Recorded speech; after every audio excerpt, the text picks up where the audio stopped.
It is a sad but true fact that crime across the entire country is on the increase, in some instances dramatically so. Fatal stabbings in London are at a 6-year high. Gun crime offences at their highest for 5 years. It would therefore seem to be fair to suggest there's plenty of work for our police to do. So, can anyone work out what the hell they're doing by seeking to criminalise a motorist if they're doing 1 mile an hour? Yes, that's 1 mile an hour over the speed limit. Admittedly, that idea was dropped. Or raiding parents' homes if they're paying the bill for their child if they're caught sexting.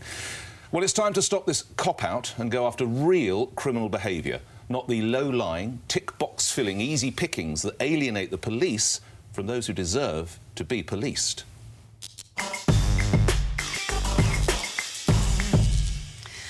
I mean, I largely agree with what you say, but I treat these new figures with caution. You remember there's a big history between Theresa May and the police, and it goes back to 2010 when at the Police Federation conference she actually told them she was cutting their budgets by 20%, and she also told them to stop pretending that there were only people being picked on, where she was talking about how the cuts were affecting everyone. But what happened subsequently is she did started, because she cut their ranks when she was in charge for 5 years by 19,000 coppers. And what happened was the crime rate went one way, it went down. So the public, in the public's eye, she was right to do that. So the police hated Theresa May and still do. But also this week, there's been a caution put out there. And the Office for National Statistics, who publish a lot of these crime figures, say we have to treat police research crime stats with caution, because there's a new way of recording them, which might look like it's higher, but it's not really. And they said the things that we should be looking at are the crime survey figures, crime survey stats, which they say are far more reliable. And those stats this year say crime has gone down by 10%, and in the past, since 2010, crime has gone down by 40%. However, what they both agree with, before you go to your notes, what they both agree with is that knife crime and gun crime has gone up. But I suppose where I do take issue, where you say the police are they've got to start dealing with they've got to stop dealing with low-level crime. They're not dealing with low-level crime now. Burglaries, car thefts, or what they call low-level crime, are the things that affect most people's lives. They have made it clear. They've made so many public statements this year that they don't have the cops to take care of those. Which is why I question why they're worried about parents whose kiddies might be sexting, which of course is wrong. I'm not saying or a motor. But 1 mile an hour. I know they dropped it, but it shows the lunacy of the idea. Just to say, the Office for National Statistics put out the figures. They don't indicate which ones we should say, whether it should be almost customer satisfaction. Let me ask you a question. When did you last see a copper in your London street? Well, that's the point I was about to make. Loath to say I agree with Nick, but... It was in vogue a few years ago. It was indeed, in vogue. but for a very different Nick, may I add. I think that the issue is that actually we have the lowest police, in terms of numbers, the lowest numbers of officers on duty since figures began in 1996. And that, for me, is very worrying, because I often talk about the rise in violent crime. It affects largely inner city areas with ethnic minority teenagers. By and large, it's black on black or brown on brown crime. And these are teenagers stabbing each other to death over postcodes. One of the things I think the most effective way of stopping that is having bobbies on the beat and neighbourhood policing, community policing. For me, it's just common sense. So Theresa May's cuts, 18% in real terms, 20% overall, but 18% in real terms when you figure in inflation, have led to a situation where the police can't actually do the job that they're most effective at. I remember growing up seeing a bobby on the beat. And, it's a humanising situation to be in, where they know the names of their local business people and communities, and the communities know them. Magic, come on. If you've got two gangs, so you've just said it's a black on black or brown. If you've got two gangs of kids that are going to go to some kind of war over a postcode, are you honestly telling me that two bobbies on the beat, A, they're going to respect and listen to, and B, are going to stop that? But that's not... The thing is, it's a long-term relationship-building exercise. What it does is it increases community intelligence, which helps solve the crime, because it increases trust between the police on the street in that local area and the communities. And again, though I loathe to say I agree with Nick, I also am loath to say I agree with Jeremy Corbyn, which I never thought I'd hear myself say. You have to listen to what he had to say on this.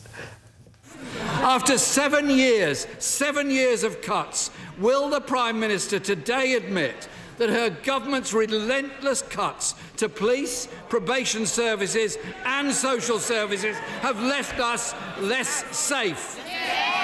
The reality is, you can't have public safety on the cheap. And really, I mean, he's right. And any policing expert knows it's not immediate. Yeah. You stop the funding, you don't see the problem the next afternoon. It takes a while for the community to realise there aren't coppers on the beat, there aren't the police around, and young people who might be attracted into gangs. I don't think Majid was immediately suggesting two bobbies will stop them, but that's the problem. Rachel, you've been quiet for too long.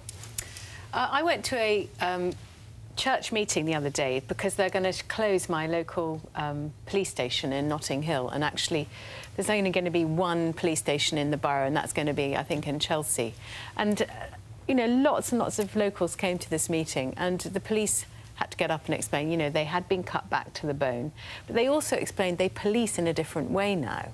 And we were all, it was really quite amazing to hear. They say things like, you know, people don't actually come into the police station anymore to report things. I had my phone pinched the other day, and I actually did go to the police station, and I sat there thinking, well, that's not right.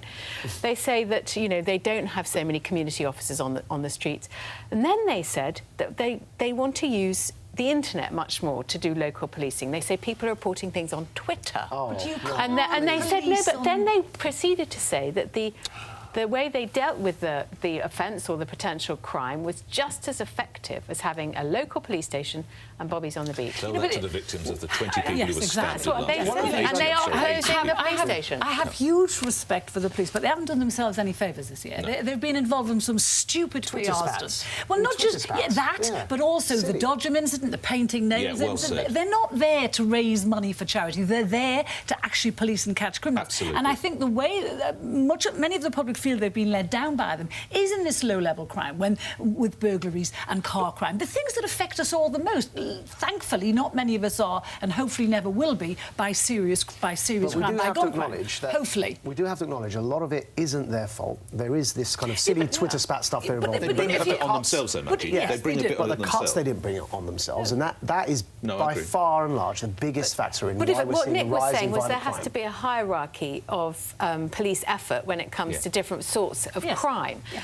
And me maybe having my phone pinched on the streets of Notting Hill didn't require a panda car to chase after a woman in her 60s, which is in fact what happened. And I was very, very grateful. Thank you very much, Notting Hill Police, and I recovered my phone. But car crime, for example, bicycle crime, forget it. Okay. Break-ins. Yes. I mean, Why actually, No, we mustn't forget breaking, because that will lead us to the next thing.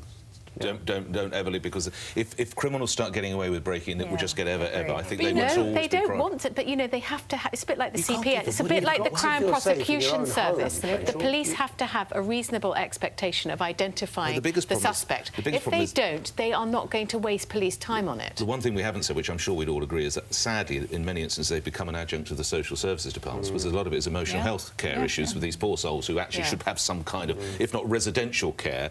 Note that they are the default position. So I know a police team, a bloke and a woman, had lost their entire day because a guy was having an unfortunate episode in a supermarket, and that was their entire... So those are two people we take off the front line of policing, and that can't be right. That's where you look to social services. And I think where the public lose patience with the police when they talk about not having enough money, they always seem to have enough money to pursue dead or dying politicians. Well, this is true. When they make accusations, you know, that guy Nick who accused everyone in Operation Midland, which cost £2.5 million, by the way. Shameful. It turns out that this week he's being charged with crimes of paedophilia and he was actually abusing kids at the time he was accusing people like Leon Britton and whatever. It is alleged. Yes. So you know they always have time to set up a task force for hate crime, but they don't seem to have enough money to chase people who are burgling a house. And I think that's where the public lose sympathy with the cops sometimes. Yeah, but I think we do need to go easy on them as well, because you both mentioned the Dodgems, the police at Dodgems, and I defend them for that. Actually, that was in I do. That was in Hull. I know it was. That's the fair that's happened every week. That's why she's defending it. No, it happens every week in October. She was on the Dodgems with him. I wasn't. But I know the hours that those guys work. That fair is so intense. I'm telling you. And if they want to have a 3-minute ride on the Dodgems, Oh, for the... have a 3-minute ride on the Dodgems. What are they going to do after Notting Hill Carnival then?